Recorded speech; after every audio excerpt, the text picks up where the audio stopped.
मेरा नाम डॉक्टर विनीत गौर है।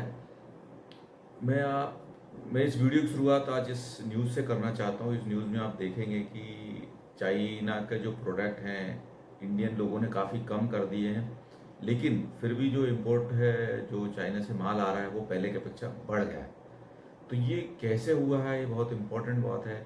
तो इस बारे में हिंदुस्तान की जनता को सोचना पड़ेगा कि अपन ने कम कर दिया है, लेकिन फिर भी व्यापार बढ़ते जा रहा है। इसका मतलब है कि कम तो किया है, लेकिन जो लोग खरीद रहे हैं वो अभी भी ज़्यादा मात्रा में चाइनीज़ प्रोडक्ट पर फोकस कर रहे हैं, चाइनीज़ प्रोडक्ट खरीद रहे हैं।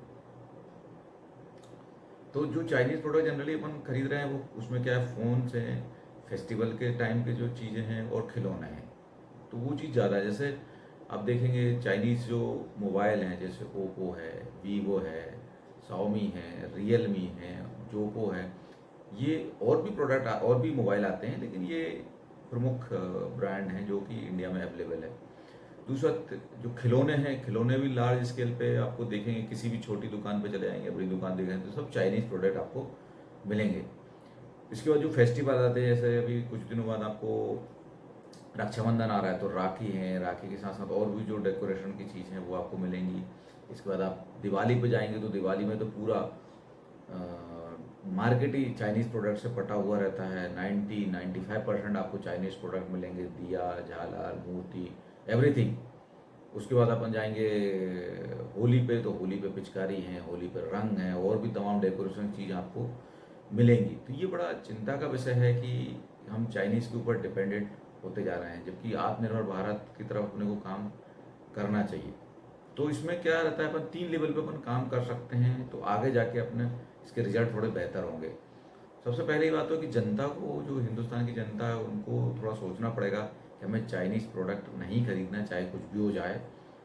तो ये धीरे धीरे स्थिति और अच्छी होंगी और हम चाइना की से जो डिपेंडेंसी है उसको ख़त्म करेंगे। दूसरी बात, आप देखेंगे जो छोटे व्यापारी हैं, रिटेलर हैं, जनरली वो अपने जिम्मेदारी से पत्ता काट लेते हैं। वो ये बोलते हैं कि हमें सब डिमांड आती है तो हमें तो प्रोडक्ट रखना पड़ता है, जनता मांगती है। तो ऐसा नहीं है, जनता नहीं मांगती है। जनता जो चीज़ दिखती है वही ज़्यादातर प्रेफर करते हैं। तो जब आप रखेंगे ही नहीं चाइना का प्रोडक्ट, तो जनता कहाँ से मांगेगी? जनता को दिखेगी नहीं तो कहाँ से मांगेगी?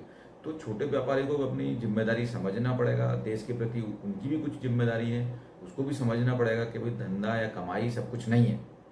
तीसरी बात देखें तो जो होलसेलर हैं, जो बड़े व्यापारी हैं, जो कि कंटेनर से बाहर से चाइना से प्रोडक्ट बुलाते हैं, तो उनको भी थोड़ा सा सोचना पड़ेगा, उनको भी अपनी जिम्मेदारी लेना पड़ेगा कि वो बाहर से ना खरीदें, देश में ही बना प्रोडक्ट लें। तो उसे बने खिलौने या देश से बने में जो और भी तमाम चीज़ें प्रोडक्ट है वो चीज़ लें। भले उससे उनका थोड़ा सा जो मार्जिन है, प्रॉफिट है, वो कम होगा, लेकिन आगे जाके ये स्थिति भी धीरे धीरे ठीक होगी। अब जनरली ये बात, ये तो जनता के लेवल की बात हो गई। अब लोग बोलते हैं कि जब जनता तो सब कुछ करे, पर गवर्नमेंट क्यों नहीं कुछ करती है? तो मैं आपको बता दूं कि जनता WTO से बंधी हुई है। मतलब देश आपस में व्यापार संधि से बंधे हुए, इसलिए भी कोई भी देश किसी भी देश का सामान बंद नहीं कर सकता है, क्योंकि वो संधि से जुड़ा है। लेकिन ऐसा नहीं है कि गवर्नमेंट संधि से जुड़ी हुई तो कुछ एक्शन नहीं ले रही है। गवर्नमेंट ने अभी टॉय फेस्टिवल का आयोजन किया था 27 फरवरी 2021 को। तो इसमें क्या है, लोगों को भी मोटिवेट किया, और यहाँ की कंपनी है, इंडियन कंपनी, उनको भी मोटिवेट किया, उनको भी आश्वासन दिया, भरोसा दिया कि आप कंपनी लगाइए और अपना रिसर्च प्रोडक्ट करिए खिलौने के ऊपर, तो गवर्नमेंट इनको आपको मदद करेगी। तो ये सब चीज़ें हैं, इनको ध्यान देना है। तो जनरली हिंदुस्तान की जनता को ज़्यादा ध्यान देना है कि वो कैसे अपन इसको कम कर सकते हैं। तो मेरी सब लोगों से, आप लोगों से रिक्वेस्ट है, गुजारिश है कि जब भी फेस्टिवल आए या कोई बच्चे आपके खिलौने खरीदने जाएं, तो इंडियन प्रोडक्ट ही खरीदें, इंडियन प्रोडक्ट पे फोकस करें, और अपने बच्चों को भी ऐसे ही आप सिखाएं, तो धीरे धीरे बच्चे भी इंडियन प्रोडक्ट पर फोकस करेंगे और इंडियन प्रोडक्ट खरीदेंगे, जिससे देश का फायदा होगा, देश की इकोनॉमी बूस्ट होगी। Thank you.